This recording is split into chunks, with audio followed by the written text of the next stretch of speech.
Journalists should not be jailed for what they write, tweet, and say, a spokesperson for UN Chief Antonio Guterres said in response to the arrest of Alt News co-founder Mohammed Zubair in India, asserting that it is important that people be allowed to express themselves freely without the threat of any harassment.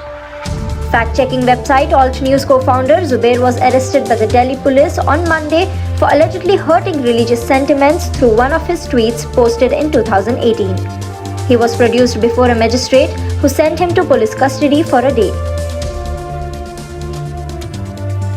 Responding to the journalist Zubair's arrest, spokesman for the Secretary General Stephen Dujarric said, "In any place around the world, it is very important that people be allowed to express themselves freely, journalists be allowed to express themselves freely and without the threat of any harassment."